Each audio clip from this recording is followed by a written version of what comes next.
So you want to sleep on the couch? Nah, I'm just. That's a good sleeping couch too, by the way. Oh. How you been? Cool, baby. Moving through the world and learning about myself day in and day out. Yeah. I actually I thought about you today. I had an interesting conversation with this guy I was working out with, and he was just like, "This is in Jersey." Yeah. He was just like, "Yo, like, where you from?" And I was like, "Harlem." And he was his family's from Brazil because you know I live in the Portuguese country. Yeah. And he was just saying to me, "Oh, like why? So why not stay in Harlem?" And I was just like, "Why?" He was just like, "Cause like people will judge you or just like not you don't have like people in common." Fair. Fair, but also my rebuttal to him was, this country was built on the backs of my ancestors. Mm-hmm. I can migrate anywhere it is that I so please. And on top of He didn't say don't commend it. It just seems like it probably but I think that it's community matters too, though. Yeah, you know what I'm saying? And I think that to tie it in, what made me think of you is like your Harlem pride, because he was like, what you're saying it sounds like a very Harlem thing to be like, I can go wherever it is I so please and take up space in that way. And I was like, that is very much so a Harlem thing. All the way. But I also thought about how I wondered if you felt the same thing that I feel when people ask me where it is that I'm from, because my response is always African American, because I don't have any lineage to like the Caribbeans or the. Thought you did. Huh? Definitely was at the Labor Day parade with the. Oh yeah, because I ended up dating someone who was a Caribbean. Faye wasn't from Barbados. I feel like I remember that at some point. No. Gotcha. So, yeah, like my family is like black, like African American from the South. And funny enough, like their response a lot of times when I say that to them is like, "I'm so sorry." Oh, Yeah. They think slavery, right? Exactly. Well, slavery and the fact that we can't really trace back more than 3 generations, maybe. Exactly. But I thought about you because, one, I never asked you, like, I know, like, we're from Harlem. Yeah. Right? But where is your family from? Depends what side. My father's side, I have no. So there's multiple sides to this, right? You talk about nature versus nurture, right? Mm-hmm. We're talking about the nature side in terms of the people whose blood run through my veins. Yeah. I'm not too sure. My dad, I have no idea. Never met my biological father, right? But my mother, her father's side is from Barbados. Got it. But not even him, like full up. Like they're like the second generation from what I know. I don't talk to that side of the family. Yeah. Just because, boundaries and everything else that comes along with that. Yeah. But mainly they from here. And in terms of like my family that raised me, right? My dad was from Cleveland, Ohio. Okay. So that ain't the country, but right. Everything outside of New York might as well be the country. Right. And my mother's family's from New York. So her mother's side's from like Italy, but my mother's like born here in New York, like grew up in the projects on the east side and been in Harlem, pretty much New York, her whole life. Wow. Because I know for me, especially when I get that response, the first few years when I came to Brooklyn and I saw the melting pot of like the Jamaicans and the Caribbean, like just like it was just like, wow, like you guys have such pride in being able to go home, essentially, right? But I always wonder, like, what is it? How do you interpret or like feel about not necessarily having somewhere to migrate when this country turns its back on you? I feel like you can answer that or ask that question to everybody except for people from Harlem. Because I feel like Harlem's always felt like home, right? Harlem is one of the few places in the world that you can go and be black and feel at home. Yeah. Like everyone, like now we're not talking gentrification, we're talking pre-gentrification. Even with gentrification, some of these white folks still know their place. But it's still very much so. There's black doctors, there's black lawyers in Harlem. Your dentist is black. The people in the grocery store are black people. So people identify home with who's around you, what your community looks like, where your people who like you were from, or who's around you, who looks like you. Harlem has been that, right? That's why people in Harlem take up so much space, because we've never had to diminish ourselves because we're all around each other. Yeah. Like we're all around people we grew up with kids who look like us. Yeah. Yeah. So it was always kind of something that just, not to say felt natural. It didn't feel like we had to ever shrink. Yeah. So when the world turns your back, at least you know you have a community full of your people. Yeah. Not all your people, obviously, right? Because not all people, not all skin folk, or kinfolk, but so the idea of you're still around your people and you feel like I can go home and feel like I can go to Harlem and still feel like I'm home. Yeah. Like no one's gonna look at me like an outsider in Harlem. Yeah. No one's gonna be like, "Oh, go back to where you came from in Harlem." Yeah, I don't know how you could with all the fucking heroes you had. Yo, people think that it's not that much work in Harlem, bro. Really? I mean, you got the mural on 180, and I think that's enough. Yeah, but people think Harlem. Most of my work, probably Queens and the Bronx. Wow. But I think my most public ones, the ones that I gotta create the most fanfare, have been in Harlem. I really just that one on PS 180 for sure. You think Boulevard Bistro also? Somewhat, not the same though. Yeah. Because it's not. It still doesn't tie in Harlem culture as much, right? It's cool. It is what it is, but I think it wasn't treated the same. Yeah. I don't know if it's the color. I don't know if it's the location. I don't know what it is, but PS 180 was absolutely like. They're like tour stops. There are articles that come about. Yeah. I find that these places, these must visit places in Harlem, and you'll hear like Melba's and all these famous restaurants and Ronald Draper's mural on this street. I'm like, they're like walking towards that stop by there. Yeah. And it's crazy because I went to 180, so like that. You went to 180? I did not know that. You never? No. I went to 180. You did not. I did not know that. It was definitely a Jaguar. Ah, Sure. wow. Yeah. You went to 180. I did not know that at all. It's actually kind of funny. Mm-hmm. I was like probably the most terrible kid that I didn't even get to go to graduation. That's funny. Because we just did a work site last week that Dason went to school at. Wow. And I've hit mad schools that Keisha went to school at. Wow. So I'm trying. I never hit any school I went to. Mm. My schools, they have. That's a whole different place, right? I think I went to school in District 2, which is probably absolutely the most funded district in New York. Got it. District 2 is financial district, Upper East Side. Like, it's a different world over there, right? Yeah. So my sense of schooling has been different because of that. Mm. But the thing that they don't need the thing that these other schools do. Like Harlem schools in these neighborhoods need things, right? They need children to feel validated. They need kids to feel like someone sees you and represents you. That's based on saying those kids don't need it the same way, but there are a lot of other things that they do in those schools that make it easier. Yeah, it wasn't private school. Nah, public. Wow. Public school kid all through my life. But that just tells you how good my schooling was, right? Yeah. I'm probably I think I had artwork almost every year of school from kindergarten to 12th grade. Every year. Like, probably saved for maybe 2 years. Yeah. But high school, I definitely had it.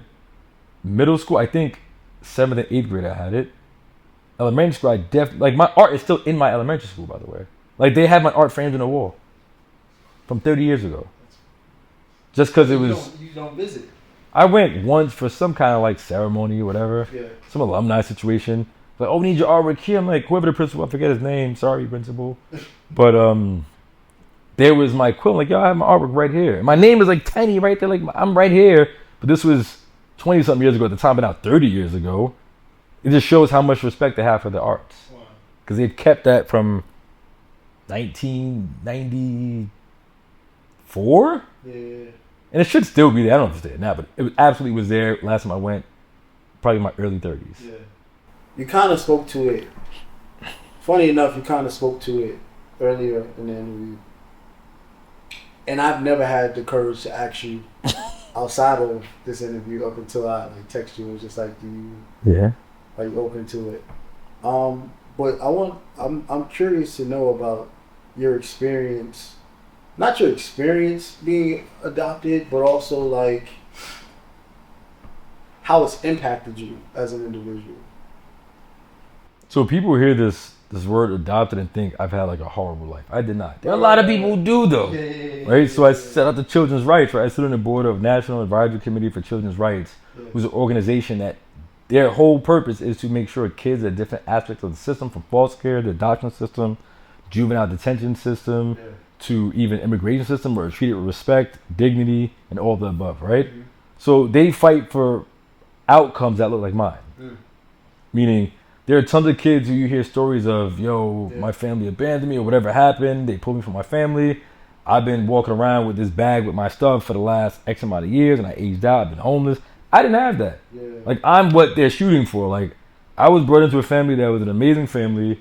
Like, we built a family of our own. We have ours. And it's like, I had all the cool privileges growing up. Like, I don't think I've even been into art without Beverly Draper. She put that into me, kind of thing. So I think where it comes from, like, you notice more of it as you get older, and then you start to think about when you're a father, right? It's like, oh, thinking about family history, and damn, my arm hurt or my chest hurt. Doctor's like, oh, do you work out yet? They're like, yeah. Well, how's your family history? I don't know, doc. That's when those things start to like, oh, okay, this is where the quote unquote disadvantage happens, because like, I don't really know these answers, but that's where the impact is, right? So now that's why I don't drink or smoke, because I had no idea what would have been the other side of that. You don't know what conditions that are pre-existing. You don't know addiction could be a thing. You don't know. So it's like, I didn't want to play that game. Well, there's other reasons why I don't drink or smoke, because like for me, it's like there's nothing for it in me. But on the health side, it's like I didn't want to touch that. But now it's about doing a lot of work to kind of figure some things out. So when Don, my son, has to have these questions, he knows, like, all right, I'm doing all this reverse engineering or this engineering of what is going on with my body. So my son will understand. He'll be able to answer those questions that I couldn't. Yeah. And it's crazy how like having children will do that for you. Man. And like even like learning about my but prior to having kids, I wasn't curious about my roots past Charleston, Alabama. Yeah. Right? But now I'm just like, I want my kids to see the world. I Absolutely. want my kids to go to Africa. I want us to know like where our like on top of those roots where we are like originally from.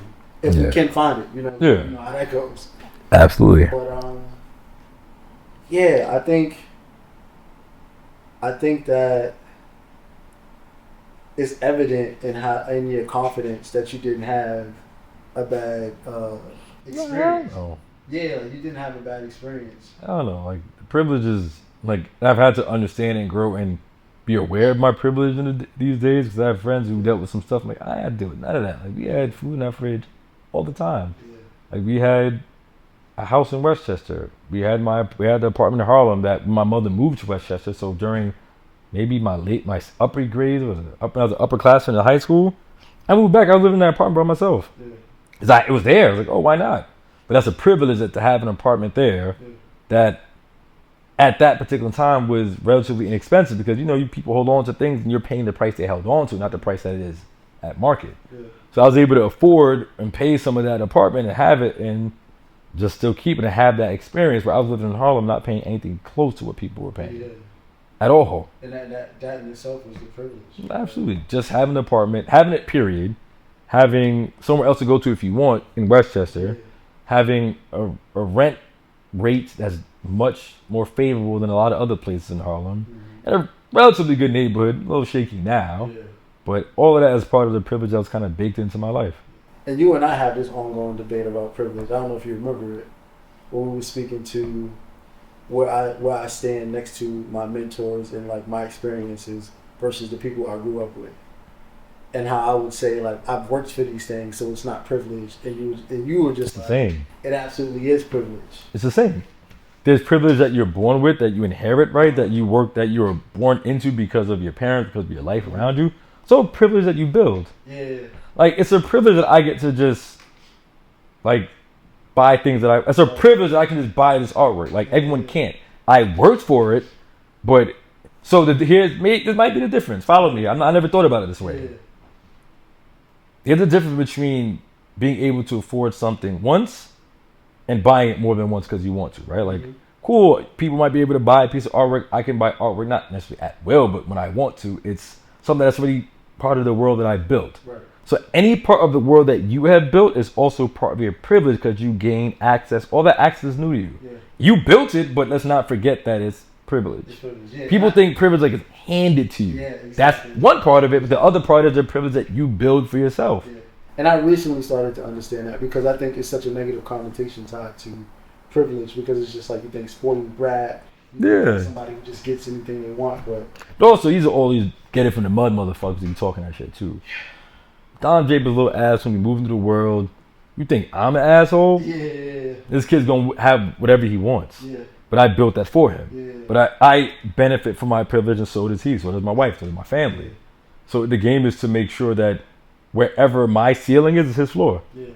And even with that, do you to some degree fear that you may possibly spoil him in a way that, because I think again with the negative connotation, like I think it's good to spoil your children to some degree, but how do you still instill that work ethic in him?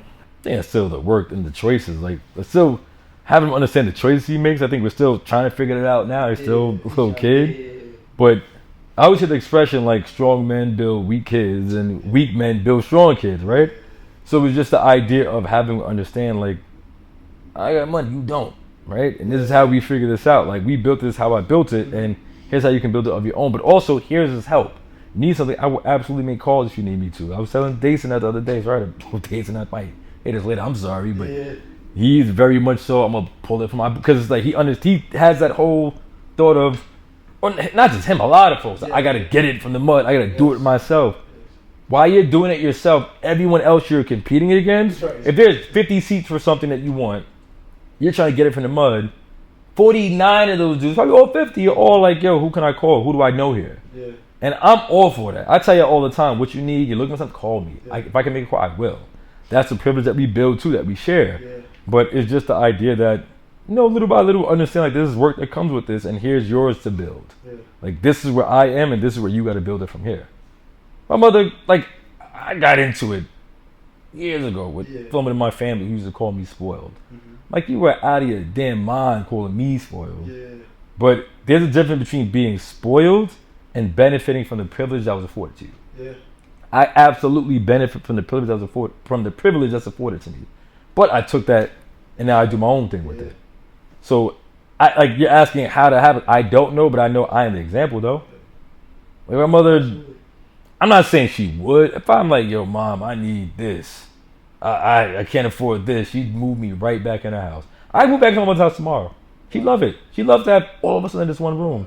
And like, I'd pay her whatever for rent a little bit, but mother absolutely love having everyone there and not turn me away. Not like, nah, bro, you left, stay over there. I'm about to like come home if you want. Is that like essentially like, I know personally one of my goals is to like build a family compound of sorts. It's like absolutely not. No, that's I don't know. I need my space.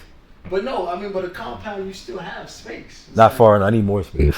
Even with like acres of land, you still need. I'm not an acres of land guy. I don't know if I'm that guy. No? I'm big concrete and glass and steel. Really? Yeah. But also compound of stuff, I like the idea of, I like urban settings, right? Also like grass and that stuff is cool too, but I need the duality. Okay. Anywhere you have super acres of land, where am I going to go? Mississippi? Oh. No. Yeah. I'm not going to Virginia. I'm not doing none of that. I'm not that guy. Like I lose my mind down there. Really? Why is that though? Everything feels too slow for me. You need things to be at a fast. I need to. And even when I'm at my calm kind of space, I like to get back on the highway. Let me just go. Highway meaning I like to catch speed. Like slow life, like everything moves so slow. Like I remember going to LA and I'm like, yo, my guys out there, like, yo, we'll meet. Like at this meeting, let's meet at 10. He's like, bro, we don't meet before like 1 p.m. out here. I'm like, you gotta be doing all day. What do you mean? So for me, I think it's just an idea of I like the pace. I've always loved the pace in New York. Even when I take a break from it, I love being in it. It and I could be wrong, but it sounds to me, because I resonate with that part of like always needing to be busy, but what I've learned. I didn't say I always need to be busy. Well, not busy, but you like to be occupied. To some degree, no? Not really. Sometimes it's just you go outside and you're walking, but everyone's walking faster. Like everyone's moving. Everyone has somewhere to go. But that's still being occupied. Like you're walking, so you're moving. Like you need some sort of stimuli. Like no? I don't know if walking is still, but it's like everyone in New York feel like they have some. Everyone's moving. Everyone has something. It's like a perpetual motion device. Everyone is doing something. Right. I like the activity doesn't do it for me, but I like seeing activity. Right. But just sitting there watching... Just being occupied to some degree because you're still watching. No? Am I watching or is it just happening around me? Am I actively paying attention to it? No. So even if you're not actively paying attention to it... It's in the background. It's white noise. It's still... And this is what we do. It's still, to some degree, in your environment. So it's affecting you to some degree. It's not stillness. It's not silence. It's still a part of your experience. Yeah. I like the hustle and the bustle. It was like, and it's like that's not me being busy. I just like activity. Yeah. Like if I became outside and like when COVID happened, I'm looking outside and no one's outside. I'm like, this is crazy. What did that experience do to you, COVID? As far as like the shift from having all these things stimulate you and just like. It wasn't a crazy shift because I was just coming to work and working in my office by myself every day anyway. So I would just drive here because I'm driving, so I'm literally in contact with nobody. Yeah. And I'd be in here all by myself anyway, so it wasn't much. The only difference was my assistant wasn't here. Yeah, he was working from home, but it wasn't a huge difference. Yeah. And I ask that because, in general, what's your experience with anxiety, if you do experience anxiety, and like realizing what that stimulation does for you in its absence? Only time I really experienced anxiety, and this is recently, was literally like I was exhausted because I'm used to taking breaks so much. But when Father Day comes, that break doesn't happen when you want it to happen. Right? It doesn't look like the break you would take. Yeah. And I haven't done a good job up to that point of figuring out how do I still take a break because it looks different. I can't just do this, but I've been so hooked on what I've been doing to take my break. Like I would take trips every quarter, but I can't just get up with a 3-month-old kid and leave my wife here. It doesn't happen that way, right? So I didn't really take time to figure out what that looked like, and I was burning out. So it was me not having the break, also along with my work becoming more in demand, where people are like, I need this, which is great, but also I don't know how many ideas you'll get from me because I am burnt out. Yeah. Like the timing, and because you go from having so much time during the day to my time exists. My day is between the time I drop my son off and the time I pick him up. That's it. Yeah. Right? Just recently, over the last few months, we've been able to have a babysitter that helps out a whole lot. Before then, it was my day is from the time I drop him off to the time I pick him up. And everything that I've been doing for all of these years has to fit in that space, which has been absolutely insane. So imagine, here's an analogy I always use, right? You've been on an FDR drive. Yeah. So imagine FDR drive shut down to one lane. But add 50% more traffic on top of that. So not only is there are more cars, there's also less space for it to travel through, but also it was honking their horn and you're like that guy right there and it's like, it's a lot. I can't take all of this. I have to figure something out. So it just became me shutting off. Yeah. I was like, I'm not doing this work on old clients or designs I couldn't get done. I didn't feel inspired. And it just took its toll and I had to go seek some help because I couldn't take it anymore. What's that process been for you as far as seeking help? Well, I'm back now, but it was like a low-level medication I was on for a little bit. Doing a lot of work with my therapist, but then the work with my therapist was really figuring out how do you change the structure around you. A lot of the work I'm doing over the last few years is how do I, it might sound crazy, but bend the world to my will. If I need this, how do I structure things around me so I can do what I do? Because a lot of folks feel like, you got to mold and conform to this. No, how do I get the world to conform around me? Yeah. And it's not an arrogant thing. It's so many people count on me that I needed to have it this way.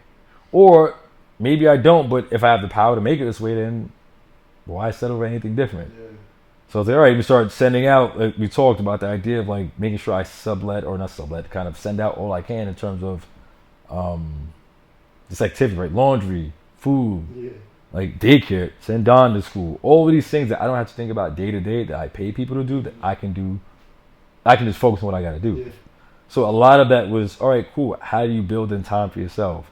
How do you, what are new things that make you feel rested, that make you feel appreciated? Even if you just showing appreciation to yourself, what are those new things? Because you can't just get up and do what you used to, so you have to figure out what new is. And figure out what's new within the confines that you have, but also within the ability that you have to kind of change the world around you. So there's a lot of world changing over the last few months. What are those new things that you found to ground yourself? Bringing art here, right? There was so much of my own work in here. Not even work, there's collaboration things I would celebrate for a little bit, had framed. But art was always one of the things that inspired me. Not my work, I'm talking about just other work, right? It was one of the things that inspired me, one of the things that kind of grounded me in the work that I do because I get to sit and just enjoy it. And in my work, I get over it so fast, I don't want to see it anymore. I'd be over, like, I don't see my work. It's great, 2024, 2025, get that shit out of here. I'm tired of seeing this because I've evolved past this. Right. So it's just really that sounds crazy, but moving older work, and we're only talking about months. Some of that stuff wasn't even a year old yet. But just things I was celebrating, different collaborations with big companies, things that I think were cool for clients to see. Moved all that out and brought actual artwork that I like to collect in. Like, art collection is my thing. Yeah. Like, my collection is my pride and joy, and I get to see it, I get to enjoy it, I get to feel the energy from them every single day. Yeah. So it became like, how do I just not just submerge myself in the work that I do, but submerge myself in other people's work, right, and bring artwork into my space that makes me feel balanced, that challenges me, that makes me feel whatever I need to feel that particular day. Yeah. I definitely resonate with like becoming a parent and just the anxiety, and like I personally went through like a deep depression that I still in and out of. It's work. It's never ending work. Yeah, absolutely. And I remember when you first told me about the medication, I was shocked because it's just like, I think you always, I mean, we met when I was at a very impressionable age. Yeah. Right? So I always saw you in a light, which is like a good and a bad thing, right? Because these experiences allow me to like humanize you a little bit more. But I almost like, I don't think you understand how much that, like being vulnerable and honest in that moment has helped me personally, because I'm like, damn, like if this person I perceive to be so strong, and takes up a shit ton of responsibility, also needs assistance, then it's okay that I too need some sort of assistance in going through things that I'm going through. For me, I look at it as like a pure efficiency standpoint, right? If I am trying to paint this wall, I can't do it all by myself. I hire help. No one feels bad about that. Yeah. Same difference. Like, I need to get to this point. I can't get it. I need help. Where does that help look like? Because I need to get to, I'm not trying to minimize, but like, I have so much to do that I need the help because I ain't got time to figure this out. I'm sure I can figure it out. Like, in my mind, I could figure this out myself. Yeah, but how long would that take? How many things would I have to drop and crash and burn before I got to that point? I couldn't afford that. Like, too many folks rely on me for me to take that time. I needed to speed it up a little bit. Hey, Doc, pass them over here. Let's get to it. I got things to do, and I got people to see and things to do. That's it.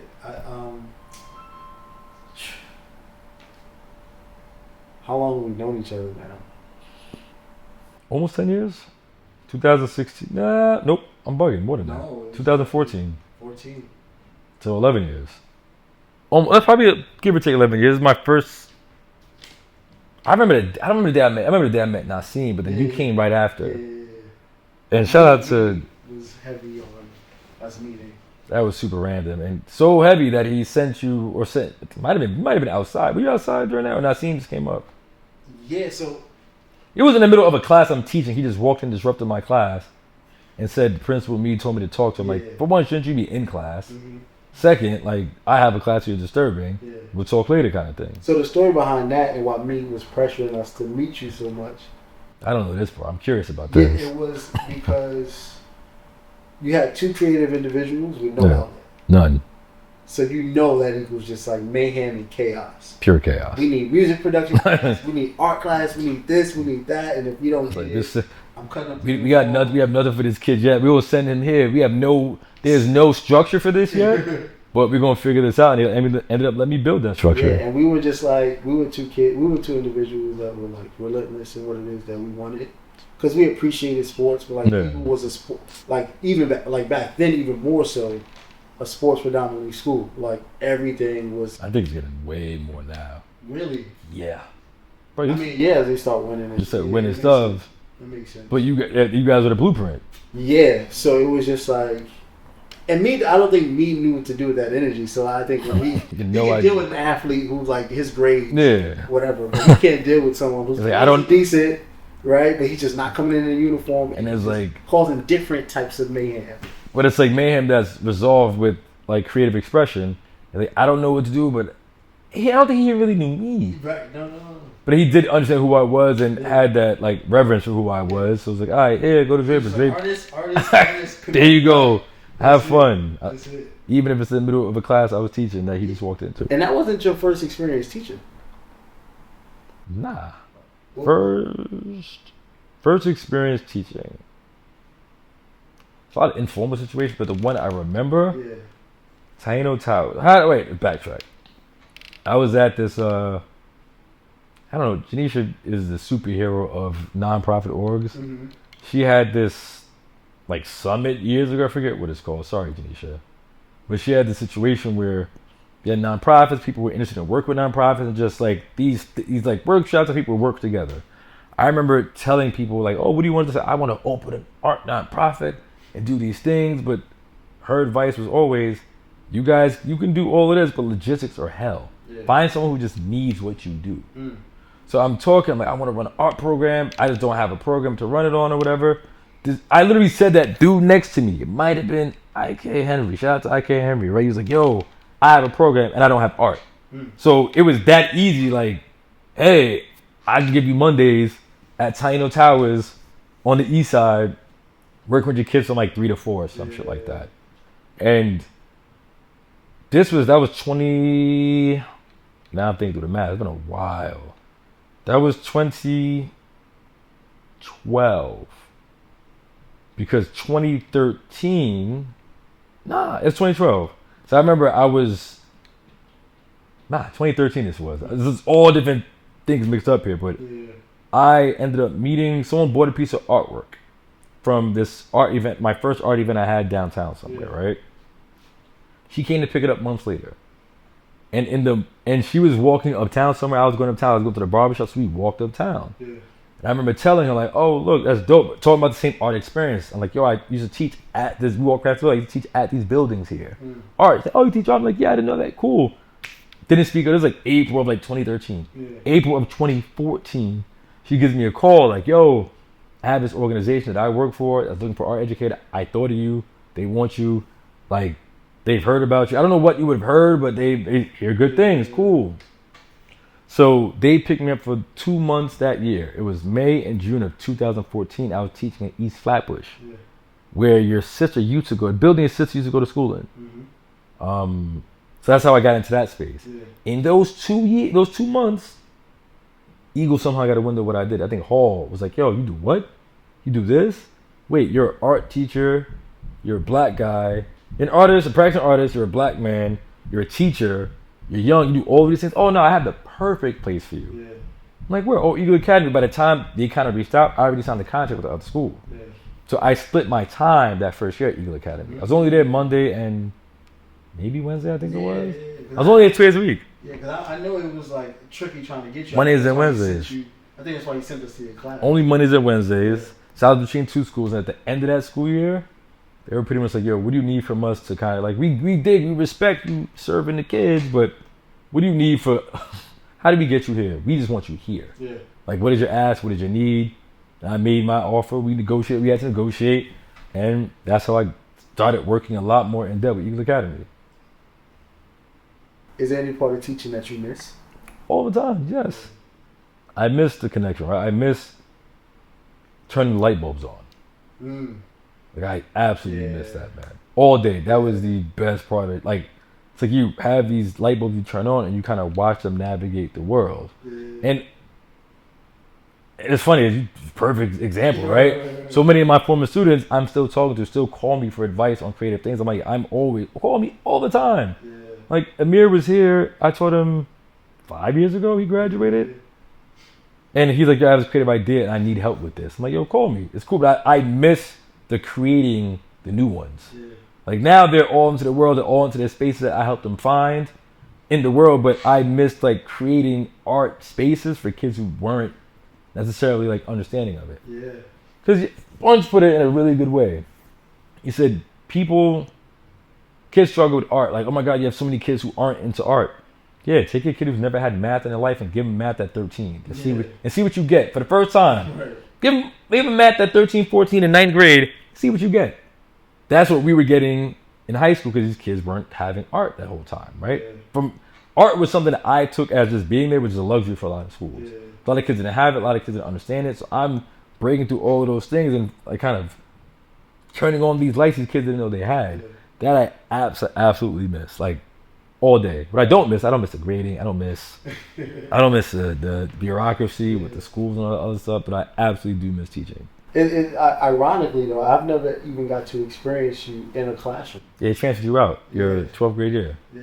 You were in my maybe second or fourth period. Yeah, it was like you, Rudy, Anthony Daly, Isaiah Richards, Trotman. I had all y'all in one class, which is cool. It was love, but I had you for a second. I got you right up out of there. But you ended up working directly with me. I think whatever your art credits were, you had, I think, because you had your art credits already. Yeah, exactly. So you didn't need it. You had your art credits, you were working with me. I was working with you already. Me and Brinley kind of ran like, he's working with me all the time. Can we just get him his credits? He's like, yeah. It was at the point me and Brinley. She was sorry. She was like, yeah, like you don't need to take that anymore. You need to take. Yeah, here doing these hours anyway. You're trying to give me like an AP something. I was just like, I don't want that. Yeah. You were getting your hours in anyway, and it's like you can be in class for 5 hours a week or whatever that math is. Right. Probably a little less because it's 40-minute periods, so it's 200 minutes, which is what 3 hours and 20 minutes. Yeah. When you with this man 2 days a week, 10-hour days, like how much more do you need from this class kind of thing? So that worked out. But Eagles where I kind of found all the different ways I can affect somebody because they gave me the space, tons of space. What has it been like to kind of? Because I would say I was maybe your first employee, second. What? I don't know. You were one of the first three. I don't know the math on it. And what has it been like to kind of like, from your standpoint, me and other students, like, how has it been to kind of watch our journeys? It's insane because of my staff and my team, 1, 2, 3, 4 of y'all former students. Yeah. You, Decent, Angel, Carl. I feel like I'm missing somebody. No. It's about everybody. Yeah. And it's crazy to watch all y'all on your own creative pathways, which is like insane. Yeah. And remember how you guys were as like kids, and that same kind of attitude and approach still exists now. Yeah. And it's like you get again like a bird's eye view of this whole process and watching you grow and watching you guys mature into the artists and the just men you guys grew and kind of growing to be. And things our relationship changed too, because now I can tell you guys different. Now it's like, hey, now that I've plowed through this part of the world, I can help you with this now too. Yeah. Like my thing is always, I'm going through here with my light, but I will shine it back for y'all to follow. Like this is where it's at. I made all these mistakes. Don't go this way, but you can go this way though. You be alright going this way. So it's just still, it's the same kind of dynamic. It's just different circumstances and different numbers. I kind of want to take it back to, because I think we talk about everything under the sun except for your birth mom. Yeah. And what that journey is. But I know when I don't even know if you knew, but when you first told me about meeting your birth mom, that's the first time I even knew that you were adopted. Oh yeah, probably. It's not like that hiding shit. I just be moving in the world. Yeah. And shortly after, she passed. 26 days. If I'm not mistaken, I think 26 days. So I met her the Monday after Thanksgiving, and she died the Saturday before Christmas. So it's only but like not even 4 weeks. Yeah. But I had one conversation with her here. Wow. So I met her that day. I'm like, it was some job. I don't know what job I had to do that. I was like, yo, I have to put an order in that day, because if I don't put that order in, I would have missed the deadline for something. Yeah. So I'm like, we'll talk. I need to do this order, so let's go. So I brought her up here and we're talking. I didn't have this space yet, but we were in there just talking after I put the order in. And we just chit-chatted for a while, but then what you take for granted is the fact that there's another conversation after this, right? Like, we'll talk again after. Yeah. If that was a Monday, it's a Monday after Thanksgiving. It's probably like early December, man. I could probably put up the exact date. It's probably like late November, early December. My birthday was coming up. We were going to do dinner that week for my birthday. Wow. But she went to cardiac arrest maybe the Tuesday. My birthday might have been a Wednesday or Thursday that year. Right. She went to cardiac arrest, I think that Tuesday or something like that. So that one conversation was the only conversation I had. So she was only, let's call it conscious, I guess, from the time I met her. She was only like conscious for like another 4 days, 5 days, maybe not even 5 days, I don't think. I found out I was in Miami when I found out that, no, it was before I left, I think. So yeah, it was only a few days, she was like not in the hospital from the time I met her. So for the 26 days, I want to say 22, 23 of those days, she was in the hospital unconscious. So it's not like I had 26 days of experience with her. I had one experience with her, which was on a Monday. She had to go to cardiac arrest that Wednesday. Like, whatever, I don't know if they, like, people in my family, like, it's probably from the shock, probably from, like, yo, it's a lot that goes into, like, I think about my experience, but I have to kind of think about hers. Yeah. Like, so I have another younger brother who's 12 years younger than me. Right. She was so, after what happened with me in the sense of New York City, the United States was separating kids from their families, bro. They were like, hey, listen, any trace of drugs, you're out of here. Yeah. You're in jail, you're in this foster home, right? So she was so scared from that, or so like traumatized about it, she didn't have a kid for another 12 years.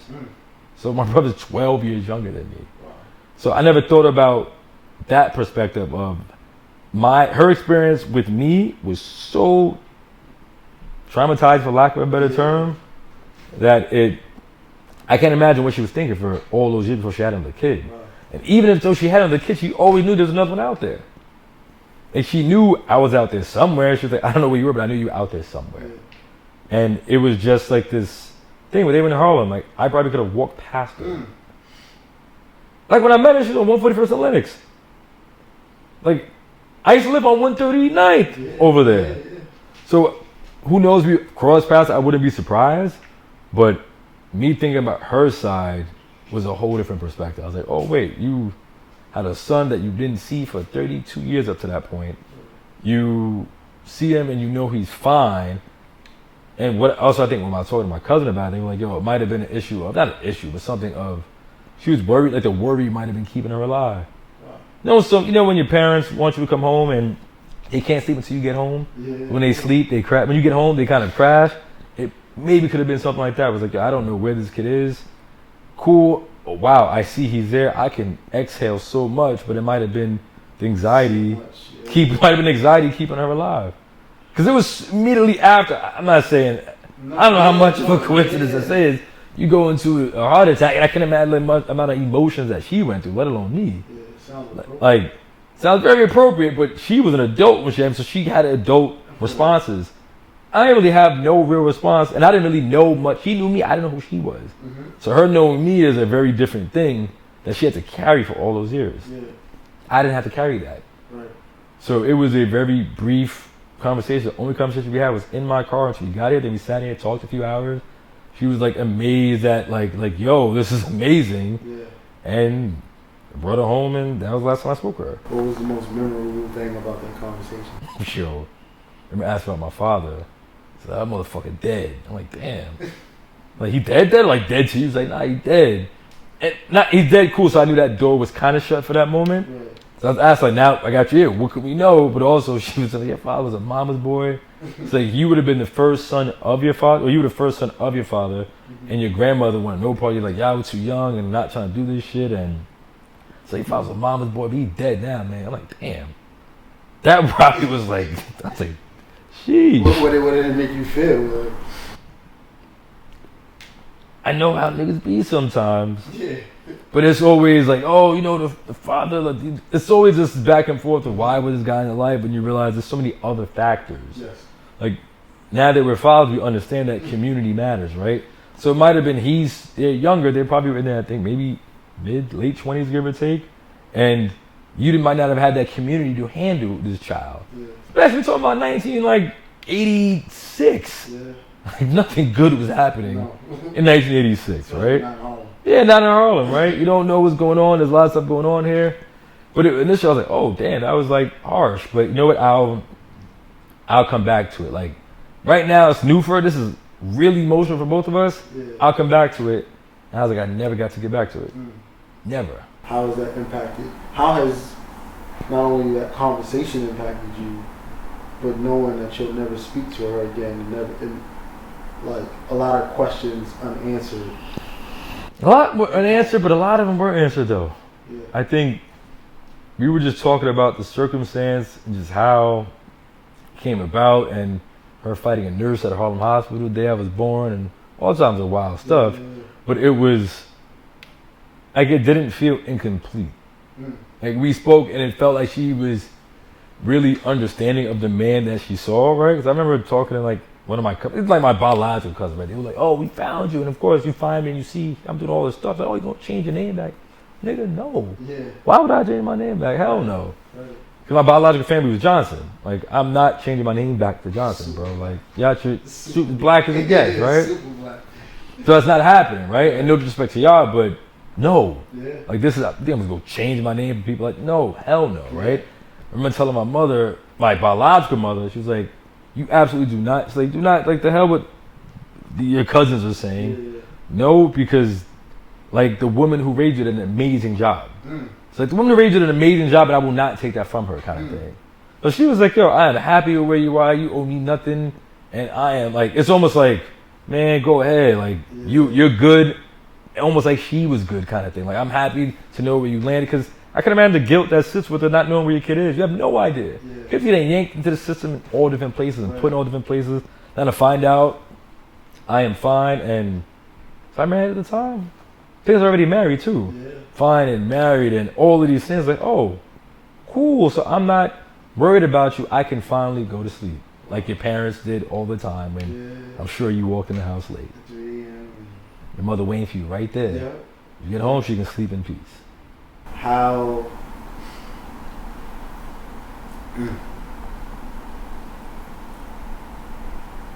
with that coming to what I would say is a beautiful close. Right? Yeah.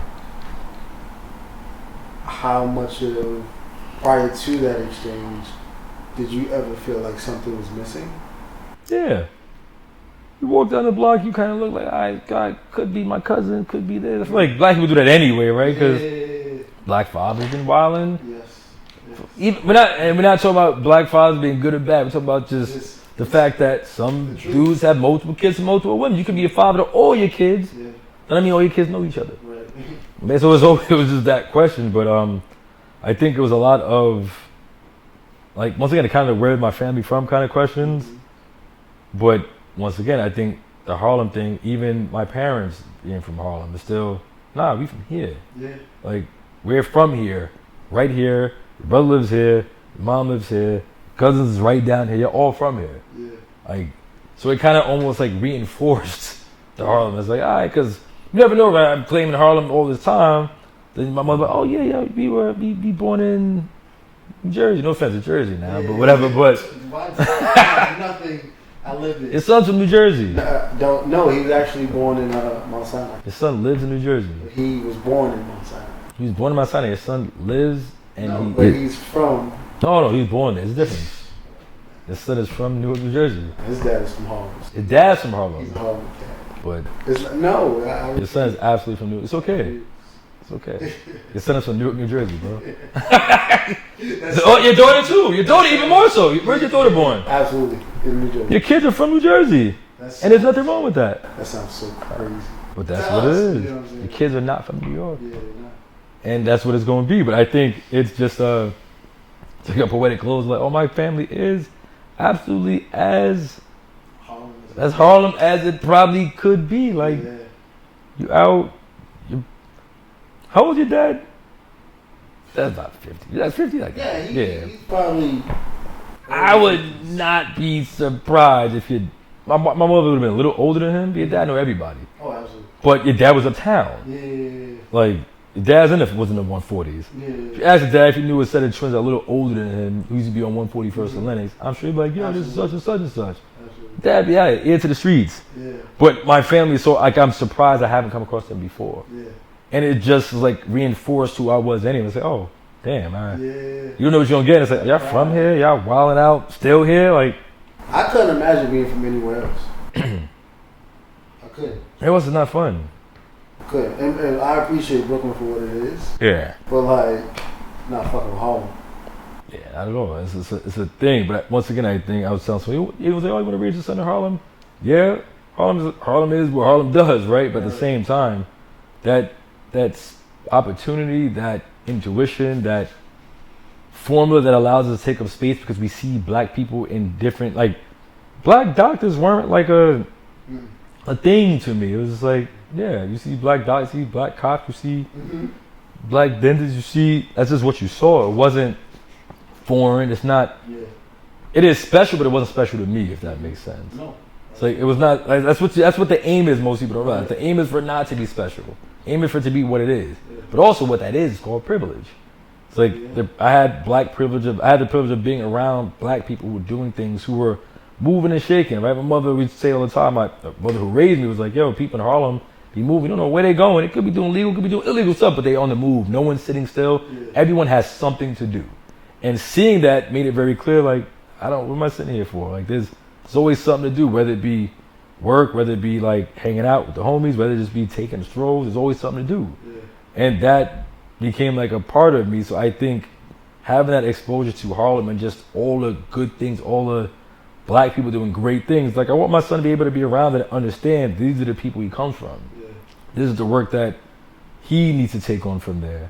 And this is where you can see almost as uninterrupted as black culture inside this country in an urban setting as you can probably get, right? I'm sure if you go somewhere deep down, like somewhere, it might be a little different, but white people might be a little different down there. But in terms of black folks and black culture and the richness of black culture and being able to see your people how your people were meant to be seen, there's nowhere better.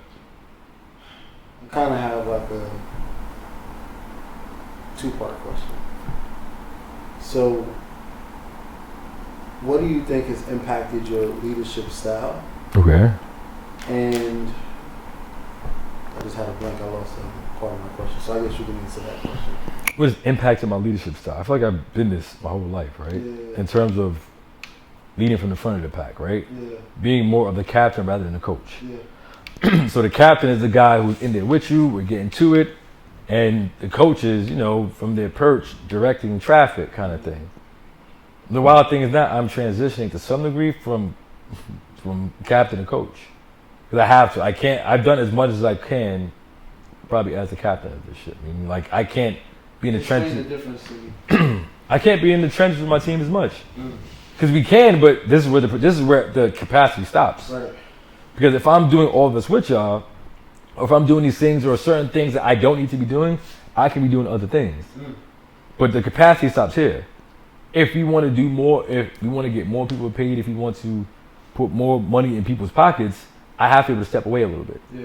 And it's just different things to step away from, right? It's like things that I can assign, things that I can outsource, things that I don't need to do that might be part of the building process, but not part of the actual art or creative process. I can hand off because I need to be doing more of the creative process. Because if not, because I'm wrapping this artwork and putting it in the van, you add up all of that time that I've spent over the last year doing that, the 5, 10 minutes, 15 minutes later over the course of however many days I've done it over the year.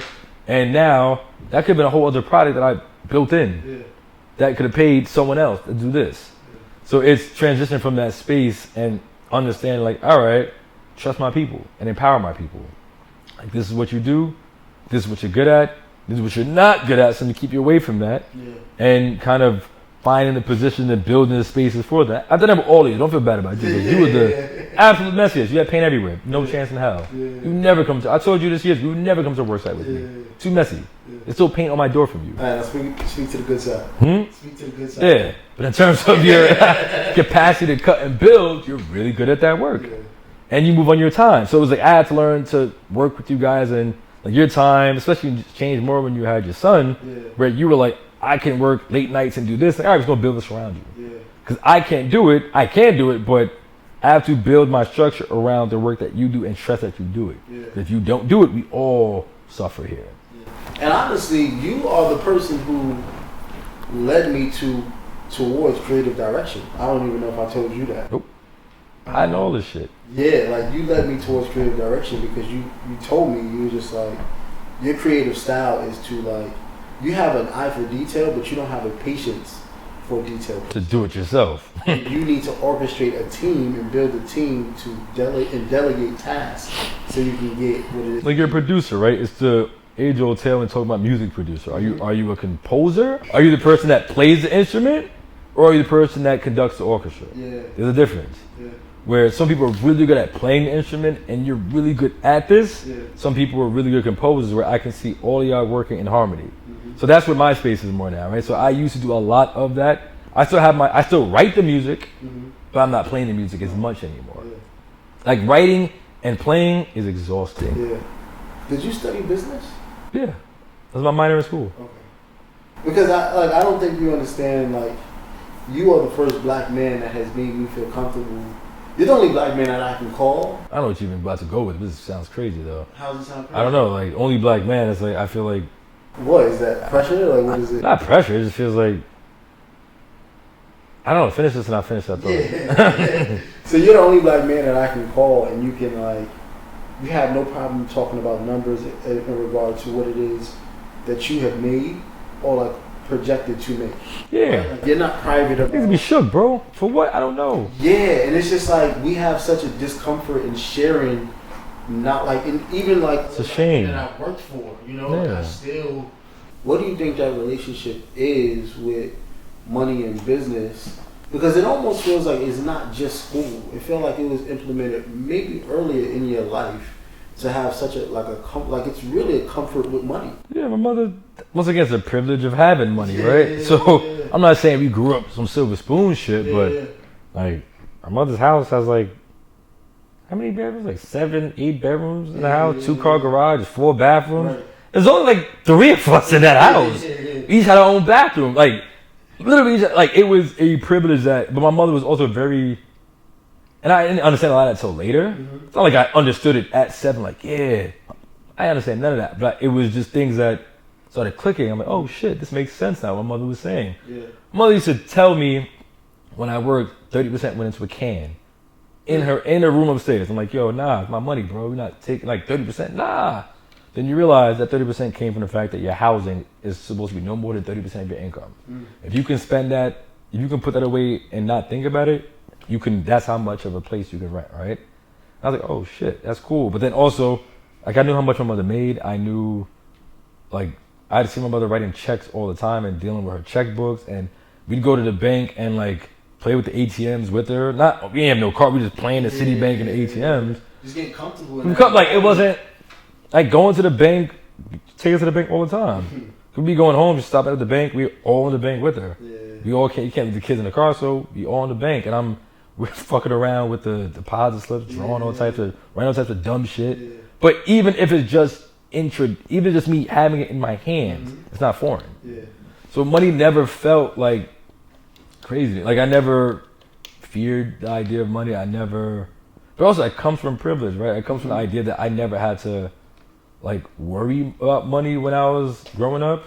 Well, I got old, you worry about money, but it's like stupid shit you created. Yeah. Like, oh, I can't pay my car note. That's your fault for even having this car, dickhead. Yeah. That's on you. Yeah. But baseline, like, my mother was, I say super transparent, but if I ask my mom, like I know how much my mother makes, and this is not new.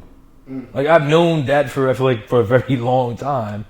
I know how much she paid for the house, I know how much the mortgage was. Like I just knew numbers. I don't know if she did it intentionally or she was just sharing because the kids ain't interested in math. I don't know, but it wasn't foreign. So numbers don't like intimidate me. So whether it's on the high end, low end, if I feel like, yo, like Keisha and I, my wife were talking about this the other day, because she had a conversation with someone she knows about someone else they know, and it was like, yo, I'm trying to do this type of thing that you're doing, and they weren't giving a number. It's like, yo, what's the issue? Like this is the number that this company quoted me. Did they quote you the same thing? If they quoted you more, let me know. Excuse me. If they quote you less, let me know. Because for me, it'd be like, yo, either I made more, check your price, like attack it differently. Yeah. Or I made less, don't make the same mistake I did. It's either or is a lesson, and I'm not going to let you go out like that like I did. Either you going to make more or make less. Either or, it's like, here's where I am, don't be me. Or yes, do more than that. Or if this is where I'm at, hit them too because they're paying that. Yeah. It never felt like, I don't know, there's never no shame around me not necessarily having money. I think a lot of that, the maturity kind of caught up with that. I feel like I was like that more as like a kid because when you're like 18, 19, you got to be the one, right? Yeah. But as you get older, it's like, no, it's okay. Like, I can tell you how much money I made. I can tell you how much money I've had to put out. I can tell you how much money I have to pay New York State to the tax. I can tell you how much I owe the IRS and I'm working to pay off, which is a lot of money. Yeah. A lot of money. Yeah. My therapist also told me, you don't owe a lot of money unless you make a lot of money. So there's no shame in owing that to IRS because that just means you just made a lot of money. You got to pay a lot of money and it sucks, but you made a lot of money and that's how you got here. Like no one's making $40,000 a year and having a crazy high tax bill. Yeah. Like it is what it is, relatively speaking, obviously, right? But money's never been something I like feared. Like, yeah, you weird, stupid stuff when you're like 18, 19, 20, but once maturity kicked in, it's like, oh, I'm not really, like, I don't have any. And part of it also is easy not to have money issues with money when you have money, right? Yeah. But there's some people who just have money and just can't just be wilding out. Right, yeah. Like, every once in a while, I dabble in, like, yo, I want to do what I do, but I'm probably a lot more reserved than people understand in terms of what I, like, things I can do in the world. What are your vices and like ways of escape that you may not find to be the healthiest currently? The healthiest? What's like sugar and like cakes? Yeah. Other than that, it's not really much now. Yeah. Like I cut the sugar out. Not all of it. I cut out for the most part. Now you came down too. Thank you. I had to. Doctor said, "Oh, you wildin', bro. Bring it on down." Like I got you. But vices, not really. I don't know if you consider them vices. Like they might not be destructive. It might not be negative things. It's just things I like to do. Like I don't know if it's vice, but I like to buy artwork. Yeah. It's not a vice, but art ain't cheap. Yeah. Like I didn't go watch shopping. I went looking for watches. You know, some of them will pull sooner or later. Sooner than later, rather. But that's not really a vice. It's something I like that I want to participate in. Right, something I put my money towards. Like where my money. Everyone puts their money somewhere. Yeah. Their money lands in different places, right? It's like, you like this, I like that. I remember seeing this interview with Marlon Wayans. Like, I've had the same 2 cars for X amount of years. Like, you can't drive all these cars. He said he had the first Range Rover with his first check, and he has a Tesla. Hey, you're not a car guy, jackass. Yeah. Like Marlon Wayans, I appreciate that, but your house is probably crazy fly. Right.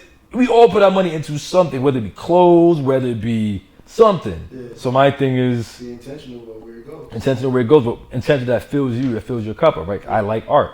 Art is my thing. I absolutely love I love supporting artists that are just out there doing great work. I like cars, right? I think I like owning cars. I'm a driver. I love to drive. But it's been tough the last few years. I can't just get out and jump in my convertible like I used to.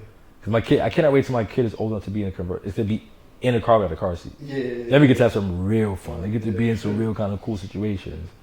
I enjoy watches, right? I'm still new in the watch collection space, but not even just watch. I love jewelry though. I have none of it on because I just work day, but I love collecting. Like my wife got me into that. Like watches, I've always been into. My wife got me into like fine jewelry. Like a watch is cool.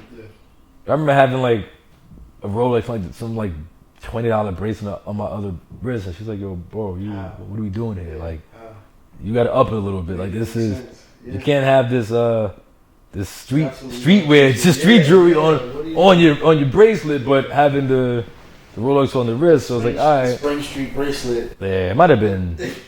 Yo, Spring Street, right in front of the barber shop. Shout out, dude's name is John who sold me that. Good word. I remember Ron and John. John was a homie. I fuck with you, John. Thank you for putting me on, but I had to step it up a little bit. But like I love fine jewelry. Like even if it's not just me, for my wife, I like buying her things. Like traveling, I get up and going. Like vacations, like taking my family somewhere. Like I like those things. They're not vices, but it's like that's like the things that I like. Like vice is just, what do you do that makes you feel better when you spend your money kind of thing. Some people just use it on drugs, alcohol, and all that. That's not really me. So my thing is art, watches, cars. And like fine jewelry. Like I like fine jewelry. Like I didn't care for when I was younger, but like my bracelet game is getting there. Like people always say, "Oh yeah, I remember, I see the watch. You have no idea what's on this side." I'd rather, and I like that because if you don't come, you're gonna rob me. You be like, take the watch. Have fun with that, buddy. Because this is. We don't even know what this is. We don't know what this is. You know what these are because it's plural. You know what these are. So it's like I like the way things are crafted though, which is really what it comes down to. Like I like the way things are crafted. I like the way things are built. I like the way I like to know how things are built. Like I have an Hermes scarf. I haven't used it yet, but I have it. Cause I watched this video with Keisha. I want one of those. I appreciate how it was built. I want to be a part. I want a part of that not that experience, but like the heritage. Like you built this. You guys did all this. I want a part of the work that you guys put in. Like I want to be able to wear this and be like, yo, this is built. It's only one of kind. Each one is one of one, and this is this. All these things, all the nerd facts, are things that I absolutely love to participate in. That goes from the art to the watches to like jewelry to anything else I probably have, down to the rims on my car. I can tell you the specs on them. And even the lineage and history of like Hermes and being, I know you said not a part of this experience, but the craftsmanship. Yeah, absolutely. Like, you know, the appreciation for it. Yeah, one of my final questions is like, what does legacy mean to you currently as having not only your child, your biological child, but like, I got mad kids. I say all the time. Our children, like, yo, right? Father's Day, where my cards at? There's a lot of y'all out there. Fuck out of here. There's a lot of you out there, and you know it. Yeah, it's, but like, from not only having your own child, but having your art children, and like, I remember you told me one day, and this is what gave birth to the Uniform Project. I remember years ago, you did something for me, man. I don't remember what it was, but your response, like, I think I stared at you for a moment, and you was like, "Don't even worry about it, just pay it forward." Yeah, probably. And I feel like I told someone the other day. Like, I literally, Amir came here. He was like, "Yo, how can I help?" I'm like, don't worry about me. Someone's gonna ask you. When someone asks you, pay it forward. Verbatim, that's what you said, and that's been my mission with the Uniform Project. That's all the games, paying it forward. Yeah, and my question to you is, what does legacy mean for both your art children and your actual child? If they're different or if they're the same? Yeah, definitely different. Yeah. I think if the art children came first, you can't forget who came first, right? Like, and the craziest and the most beautiful thing to see is my art children interacting with my actual child. Yeah. Like, that is insane to like watch. And our kids playing together. Yeah. Bro, when I go to pick up Don from daycare and the Dason's with me, there's like a glass door that sees that. It's like a glass door for the daycare. Mm-hmm. My car is always right in front. Mm-hmm. And Dason will open the back door. He'll arrange Don's car seat. Don will see Dason bang through the door, bro. Open the door, take like into the, I'm like, bro, you gotta stop. You're flying through the sidewalk. Yeah. Runs right to Dason. But it's this cool thing to see. But I think legacy really multifaceted, right? Like, there are parts of me that y'all will get that he won't. Yeah. There are parts of me that he will get that y'all won't. Right. So it's really just a not even a balance, it's different experiences that you guys have. And you guys especially you had like the very early version of me. Like, you had the version of me that was still trying to find his way in the world, that was trying to carve out his lane, right, and still figure out how to make sure I'm keeping the lights on. Yeah. My son doesn't have that version of me. Yeah. My son has a version of me that's like, yo, whatever you need, you will have. Right. And that's just the way it goes. Mm-hmm. So I think that legacy is just like branches, right? The legacy isn't what I leave y'all, it's what y'all leave everyone else. Mm. Because I've done my work. If you guys, it's like, you know, to pay it forward. Yeah. All you guys secretly are adopting my ministry here and are taking those things. So my legacy is going to be some kid generations down that you'll be able to trace that back to me somehow. Yeah. Where people be able to like, yo, I learned from this person who learned from this person who came from the tree of Draper kind of thing. Yeah. But for my son, this is all for you. This is all built, not for the sense of you taking over the family business. It ain't that type of party. Yeah. Like, this business is going with me. And I'm okay with that. Whoa. Like, whoa. They go with me. I'm okay with that. Really? Yeah. This is not something I'm building for my son to take over. This is so much of me. He does not need to. If he wants to some degree, cool. But he does not need to do this. This is not for me to hand to him. Yeah. Like, there's a bunch of other things I can absolutely hand to him. Like, I don't need to hand him this business so he can do this. Yeah. Like, I have life insurance. When I'm going, he will absolutely be fine. Yeah, but you don't think anybody can. Huh? You don't think any, like, Dason or... It's not like I don't think anyone can. It's like, why do I have to? Why? Yeah. Why? Why do they have to? Like, why do I have to? Like, it's cool if I want to. Sure, we can. Yeah. That's a conversation people can have and figure that out. But don't need to. Like, I'm an artist. Like, my art my art goes with me, and that's just the way it is, and I'm okay with that. Yeah. There's so many other things I get to leave from my son that are outside of that. Like, I get to build the whole world for him. Yeah. Like, the world that you guys found your way into is the world that he's born into, which is different. Yeah. So all the light bulbs I turned on for y'all, that light is already like there. Yeah. And it's like cool to watch, and it's cool to kind of see him navigate through certain things. And talk with other parents, it's like Don's a little privileged little kid. Yeah. Kid has 1 trillion toys. He has his own room with his own Hebrew Brantley inside of it. Yeah. He has all of this stuff inside of it. Don has a little I don't want to say miniature art collection. Don has a serious art collection for a 2-year-old. He has more art that I know than most adults I know have. There's 1, 2, shout. He has like so this same artist that I collected from Paris, this was for his room. It's too big. Wow. So I bought him another one and brought this one here. Yeah. So there's another original from Jules Bikuti in my son's room. He has Robert Peterson, who's been kicking ass out here, man. Sheesh. He has the Hebrew Brantley print. He has something else. He has a few other things in there. Yeah. But he gets to start with that. So art that I grew up as an art kid. I grew up with art in the house. This wasn't foreign to me. Like big pieces of artwork in the house are not foreign to me. My mother had art in the house. She bought us art as kids. I remember we went to some street fair down at Washington Square Park, I think it was. It's like this little piece of wooden art, not little, I don't know who made it, I don't say little, but it's a piece of artwork that's based on the Yankees and the guy wrote my name in it. It's probably in my mother's house somewhere. But art was always a thing and it led me to just appreciate art in a certain way. So now that I can appreciate and participate a little differently than my mother does, my son gets to have that same experience, but through like my lens now. Yeah. So he already has his own art, like 3-4 pieces of artwork in his room. Not no kiddie shit either. Yeah, nah, like real art. Like, I don't say real, like not, I guess real, that blurs the line there. I get that. But he has like originals in his room, signed by the artists, from artists overseas, and these artists' things are probably very expensive now. Yeah. But he gets to have it because it's just the kid he is, and the kid I don't want him to be an artist, I just want him to appreciate it. Yeah. So my whole thing is if he appreciates art and appreciates creativity, I've done my job. Yeah. Well,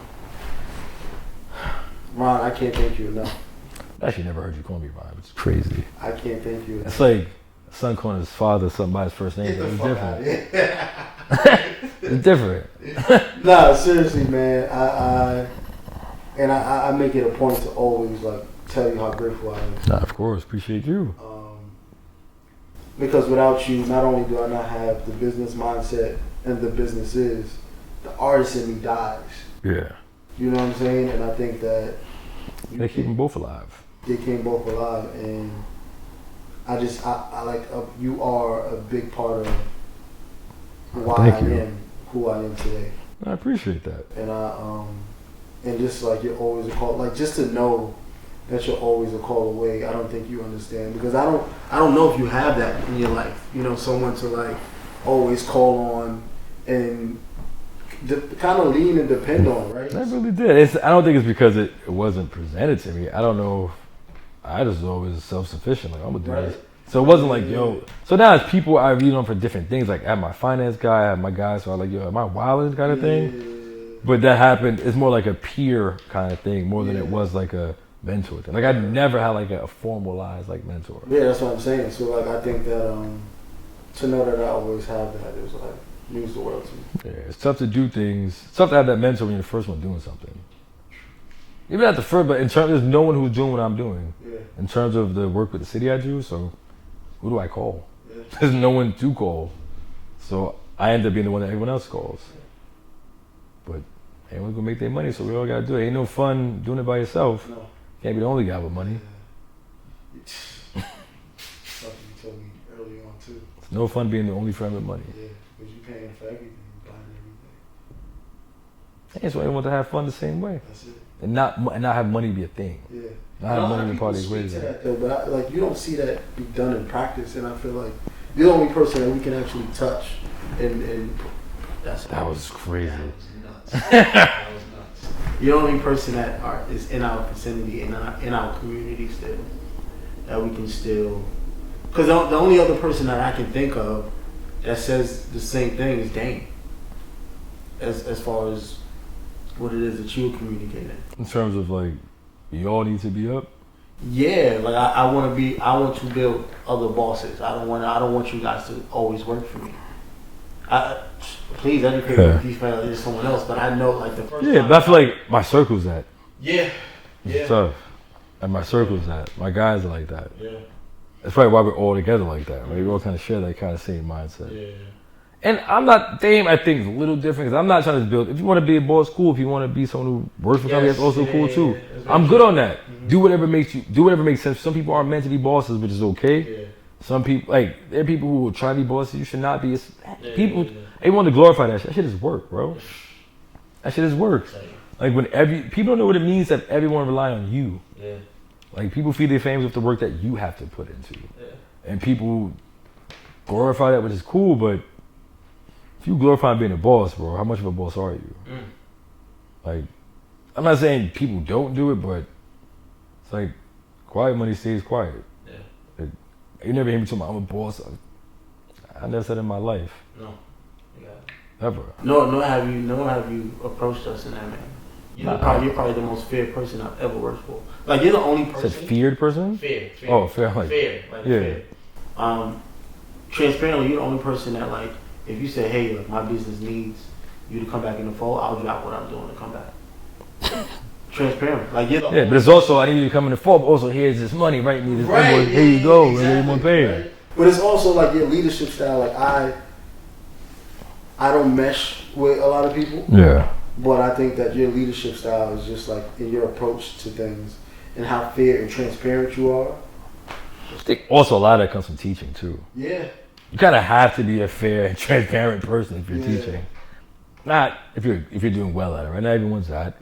But yeah, for me, it's just like, yo, this is what it is. I try to be fair. I don't want nobody looking at me, clocking me like, yo, you doing all this, I'm doing all this work, I'm getting paid this, and bro, here's what this is.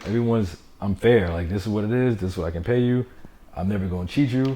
I'm going to make sure everyone's cool, make sure everyone eats. Yeah.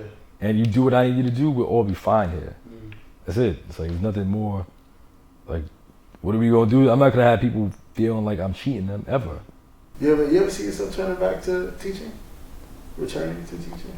High school level, no. If I'm teaching, it's probably like teaching educators. I wish I gave me to do that for a while. I got the time for this. People try it all the time, like, no. But someone might crack that code and be like, hey, someone might catch me on a vulnerable moment. I'm like, damn, I really want to teach. And you do that, like, but. So and I know you're supposed to cut, but what does retirement look like for you? And that's really the final answer. I don't even know yet. I don't know that yet, but I know I want a house out the country, just to get up and go where I want. City, man.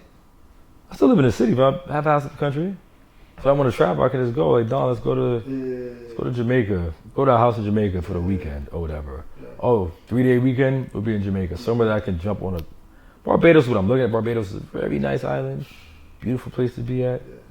Cost of living is great. Might look at it, we'll see. But retirement, I still got years, but it's really just the idea of money being what it has to be. So I can chill and relax, but still creating ideas though, because the ideas keep me sharp. The ideas, I like them. They don't cause stress. Stress is all the bullshit with it. So now I can take less. Or retirement could not be what it is. It could just be I'm gonna work until I don't feel like working anymore. And at some point I'm not gonna have to work, I would hope. But there's gonna be a point where it's just like, all right, we're doing this thing and this is it, and we're moving, and I'm still doing what I'm doing. And as long as my mind works, there will be money made. Yeah. Even if it's on the low end, if I'm not doing much work, it's like, yo, this is the idea. Here's what I need to look like. I've taught and developed my people to make that happen that way, but it might not stop. Who knows? Give me one thing that you would tell to your younger version of yourself.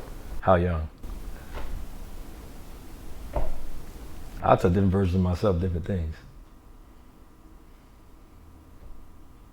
I'll say maybe 10. 10 years? Sorry, 12. 12, I was in middle school. What did I tell 12-year-old me? I can't, like, middle school's a blur at this point. Mm-hmm. The hell was middle school? I remember middle school being 12, I was in 7th grade maybe 8th, depending on the year. And I was just kind of getting into myself, right? I went from going to school right outside the projects in elementary school, really good school, but projects were right there, so everyone looked like me. Right. I'm really saying the projects, everyone looked like me, right? Not because of anything project or ghetto related. So I go to school in the Upper East Side, these motherfuckers are smart like I've never seen before. And it intimidated me. So I went from being in like an advanced placement class, 6th grade, not failing out, but my grades weren't as strong as they needed to be. They kind of moved me out. And then I feel like 7th grade, I was kind of trying to find myself. maybe the second half, I'm like, oh, I'm kicking your asses now. Because I realized, like, yo, this is what it is. I think, if I'm telling my 12-year-old self something, just keep on kicking ass, bro. You as smart as all these white kids you go to school with. Like, I was in it, but I don't know if I knew it all the way yet. Because some of these kids were really fucking, like, things they're talking about, I didn't even know what this was. Yeah. 6th grade, these kids talking about Hitler. I didn't know who Hitler was until I'm like, what the fuck is this? Right. So it's easy to feel that, but their quality of education was different. So it's like, and I still went to a good school, but they just went to a different level of school, right? Cause who knows, could have went to private, who knows? But it was a little intimidating, but 12-year-old self, like, there's not many people who can hold a candle to you mentally, right? I think just keep on doing what you're gonna do, and then you'll meet them right where they need to be. Yeah. So a lot of folks that I thought, you know, you're young, you think you have these particular trajectories, and you find yourself in the same spaces. Yeah. Like all the kids were like, fraternities now was cool, but we're in the same space, brother. We're different spaces, different places, different sides, but I can do the same things you can do. Like, I'm still looking you eye to eye. I'm just in the other side of the room. That's it. Yeah. But it's like, keep on doing what you do and don't be afraid to show how smart you are. Because the white kids, you don't feel smart enough. The black kids, that make you feel too damn smart. Right.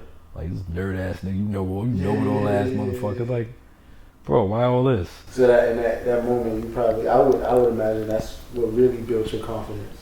Because you learn not only work ethic, but to like just how to maneuver in different spaces. My work ethic was always it. But maneuver in different spaces, hell yeah. I went from mostly black, Hispanic, and Asian kids in my elementary school, where I got to meet a lot of different like languages and stuff.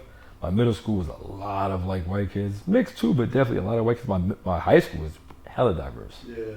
My college even more diverse than that. Yeah. So, like, I have friends people I've gone to school with that land everywhere, right? It's not like everyone I went to school with still lives here. These people all over this country. I remember being in Puerto Rico some years ago, and I posted I was there. Some of my guys, shout out to Hamilton Davis. Was that Hamilton? Yeah, Hamilton, you're in Puerto Rico. I don't know if you're still there. Dude, I went to school in my 6th grade class 607. Yeah. I was like, I knew you were here earlier. I would have had you and your wife come by type. And I haven't seen Hamilton since middle school, right? Since the year 2000. It's probably at least a 20-year gap, give or take. So it's just, you never know where people are going to land depending where you are. At some schools, all the people going to land in the same place. Yeah. But because of the schools that I went to, these kids end up everywhere. And a lot of connections I have are all through school. Wow. Middle school, high school, college. Like college, responsible for tons of work. If you can recall, what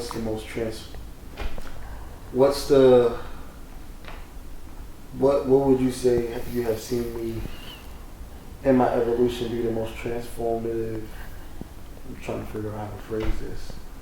You can see period of your biggest evolution, right? Or I guess in your... Yeah, but also, what is your most memorable moment between you and I?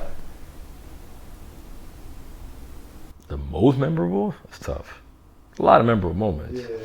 But the most?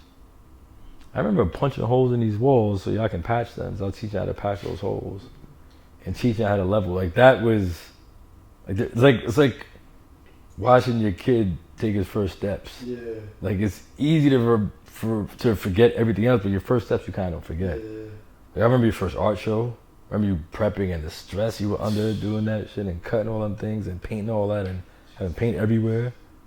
I remember coming in like, what the fuck is going on here? I'm like, I think I walked in, looked around, left, like, I don't know what the fuck you doing here. Right. I'm getting the fuck out of here. Yeah. I don't need to be in this shit right now. I think of a bunch of stuff. I don't know if this is a me thing, but one thing that always sticks to me is that Eagle Academy is still senior tie, still the tie you design. Yeah. And they don't know that. No. Jason didn't know that. Yeah, no. Like, no one knows that. And Jason's like, why does no one know this? Like, how come this isn't something that is not taught, but people aren't being made aware that you can do these things. Even the gym. Yeah. And shout out to them kind of... We gotta get that right. We gotta get that right. We have to. Yeah, that was kind of wild. We have to get it right. Yeah, you better than me, man. I would have been like... We gotta get it right. Yeah, but number of things, man. It's tough to nail something down for the last 10 years, but Like I absolutely remember the first few times y'all were in here. I can remember everyone's first time. I remember Carl being here, building something for his mom. Yes. Besides those photos, I remember Dason being here, interning for like summer search or one of those programs. The dollar we signed. They're in storage. Wow. There were two glass frames that were right here. I was like, I need artwork here. Yeah. That was one thing I was trying to keep. They were so big, I had nowhere else to put them. Yeah. But I didn't want to make it look too crap. They're in storage. All those dollar bills are sitting there in two frames. Wow. Two big frames that are about like this size. So all of that I still have. Like, man, I didn't realize how many students were here and signed those. Yeah. Like, it's like a whole class, like, yeah, absolutely. Of students that have that. Absolutely. But any one thing, I do remember like that. I remember literally working with y'all to patch holes in the wall and showing you how to use the level. Mm-hmm. You had no idea what the hell y'all were doing, which is fine. I didn't know what I was doing until then, but I think watching that, it's like watching babies take their first steps. The other day, and I'll literally close with this. The other day, I had to put a TV on the roof of the car, right, to transport it. Oh. And Athena was watching me put the straps on, and she was like, "Where did you learn that?" The ratchet straps? Yeah. And I was like, Draper, and it was one of those moments like you don't think like as a man that now has skills to mount things in my home and to like fix things if I need. It's a confidence. Like I might not know how to, but I'm gonna try. Right, and like thankfully I've had you to do those things. So. Listen, pleasure's all mine. Of course.